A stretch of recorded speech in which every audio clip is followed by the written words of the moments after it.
dans les épisodes précédents. A priori, ça ne fonctionne pas avec tous les arbres.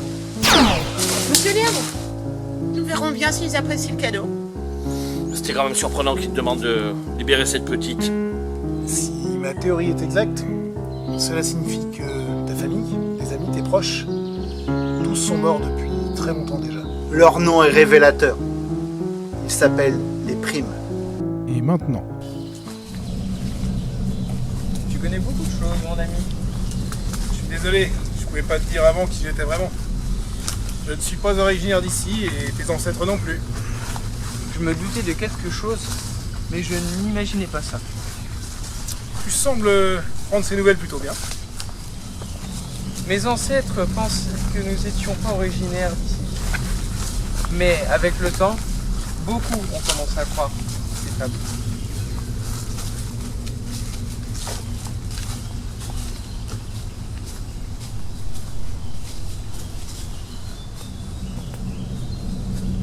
Sans preuve, chaque civilisation voit naître le doute en elle, j'imagine. Oui, mais bon, maintenant avec des preuves, je peux en parler à mon clan. Puis on a des objets brillants, comme les tiens. Ça se trouve, ils ont un rapport avec ton monde et le mien. Brillant, comment ça? Oui, c'est tout un tas d'objets. Ils sont brillants, parfois font de la lumière, et même ils ressemblent aux armes de tes compagnons. Et où est-ce que vous avez eu tout ça? En troquant, bien sûr. C'est trop simple, la part de ça te soit pourri.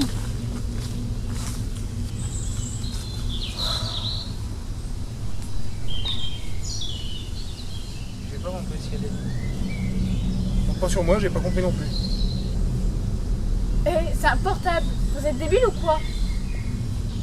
J'ai aussi ce genre d'objet, mais je sais pas à quoi ça sert. Je crois que c'est une ancienne technique de communication du début du 21e siècle. Mais c'est archaïque aujourd'hui. Archaïque? C'est un modèle super récent. Il vient juste de sortir. Si ma mémoire est bonne, ce genre d'appareil envoyait des informations via un système de réseau de satellites autour de la Terre. Oui, je pense. Tous les satellites ont été démantelés et remplacés déjà plusieurs fois. D'ailleurs, ce mode de communication n'existe plus depuis un bon siècle. Et même si c'était le cas, les satellites terrestres t'auraient jamais localisé ici. T'as l'air d'y croire, tes conneries. Tu me disais que tu avais obtenu ces objets en troquant, n'est-ce pas? Oui. Tous les esclaves que nous vendons au peuple de la grotte, ils nous les échangent contre des objets rares. Qui sait? Nous allons peut-être obtenir bientôt des nouveaux objets, si cette demoiselle n'apprend pas à se calmer. La patience n'est pas l'une de mes vertus.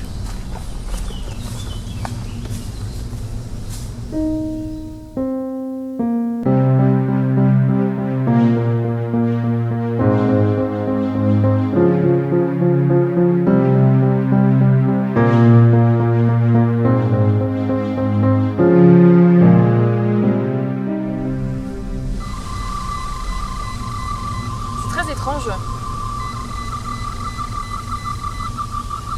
Vous avez découvert quelque chose?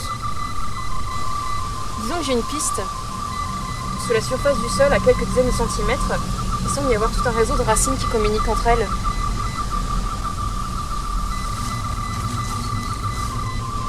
Les scientifiques de Starfleet ont déjà pu constater ce genre de choses sur d'autres planètes, mais ça ne ressemblait en rien à ce genre de plantes. Vous voulez dire qu'elle ne ressemblait pas à des chênes, des hêtres, des platanes, enfin d'autres plantes terrestres? Exactement. Ces arbres ne sont pas ceux de la Terre, ni quoi que ce soit ici d'ailleurs. Mais comment pouvez-vous être sûr de vous? Je ne suis pas sûr, mais ça semble logique. Les primes sont venus dans cette partie de l'univers pour nous étudier, et pas seulement nous. Les ancêtres de Magnus sont là depuis environ 2000 ans, et ils ont peut-être fait venir d'autres humains avant ça. Je vois où vous voulez en venir. Ils auraient modelé cette planète pour donner l'illusion qu'il s'agissait de la Terre afin de ne pas perturber leur premier cobaye. C'est ce que je pense. Et peut-être qu'ils attendaient que quelqu'un parmi les sujets comprenne que nous n'étions pas sur Terre. C'est probable. Et c'est chose faite. Nous sommes allés plus loin dans l'analyse grâce au tricorder, mais les ancêtres de Magnus avaient déjà tout compris. L'évolution dans toute sa splendeur. Quoi qu'il en soit, les primes semblent jouer avec nous. Vous avez raison. Je vous présente Mary MacLaine, née au début du 21e siècle et tout juste réveillée par nos geôliers. Salut! Si elle est restée en stase aussi longtemps, est-ce que c'est pas notre cas à nous aussi? Est-ce qu'on est réellement en 2184?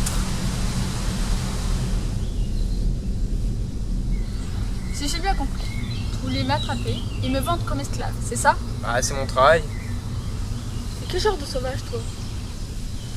L'esclavage n'existe plus sur Terre. On voit ça en histoire. En histoire, qu'est-ce que c'est? À l'école, si tu préfères. L'esclavage a été aboli depuis longtemps.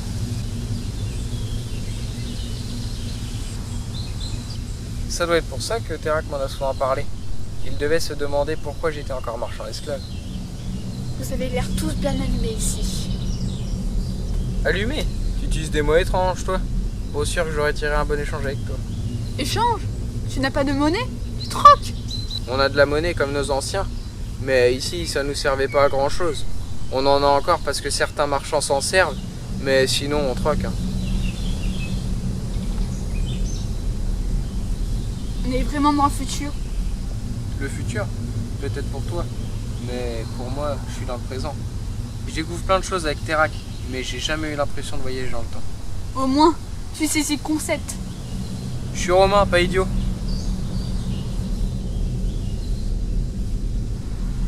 Je vais aider cette jeune fille à s'adapter. Mais le décalage risque d'être brutal. Un siècle et demi, ce n'est pas rien. Ce que je ne comprends pas, c'est pourquoi nous l'avoir envoyé maintenant. Comment ils font? Je n'ai vu aucun bâtiment qui pourrait contenir de caissons de stase. Ça ne fait pas longtemps qu'on est là. On n'a peut-être pas encore tout vu. Moi, ça fait plus d'1 an. Et à part quelques cabanes, des petits moulins, il n'y a pas de bâtiment assez grand qui puisse contenir des centaines de caissons de stase. Admettons que les primes enlèvent des humains depuis des millénaires, qu'ils les réveillent de stase. Pourquoi le font-ils? Quel est leur but? Ils nous testent, ni plus ni moins. La prime que j'ai rencontrée n'a pas vraiment répondu à mes questions. Il y avait beaucoup de choses dans les non-dits. Oui, comme par exemple le fait qu'elle se soit laissée approcher dès que vous avez déposé votre arme. Ça pourrait expliquer pourquoi elle ne prend pas contact avec le peuple de Magnus. Ils sont toujours armés. Mais peut-être qu'ils ont réveillé Marie maintenant pour voir comment nous allions réagir avec elle. Je n'aime pas qu'on me dise ce que je dois faire. Et je n'aime pas cette gamine.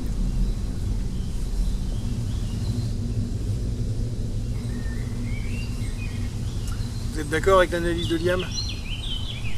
Oui et non. Je doute que les primes étudient les humains depuis des millénaires, simplement pour nous relâcher si on agit bien. Ça serait trop simple.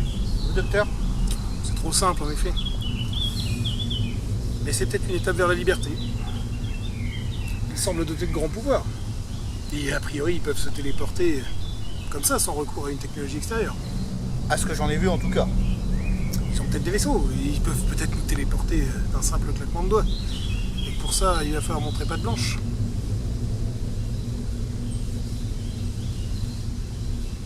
Alors qu'est-ce qu'on fait? On jette nos armes? On se contente d'attendre, voir si les primes interviennent en notre faveur? Ce serait dangereux.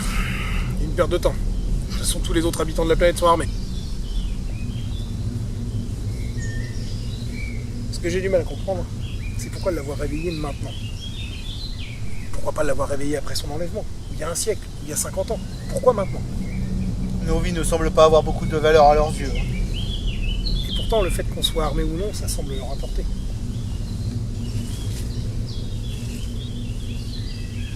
Ah, désolé Marie, nous t'avons réveillé? Non, je ne dormais pas bien. Je crois que j'ai fait un cauchemar. J'étais dans une caverne ou une cave et quelqu'un me faisait une piqûre avant de me mettre dans une boîte ou un cercueil. Un cercueil? Pas vraiment un cercueil, il y avait des tubes, des câbles, des lumières bizarres. Ce que tu décris, ça ressemble à un caisson de stase. Je crois que c'est pas un cauchemar, c'est un souvenir.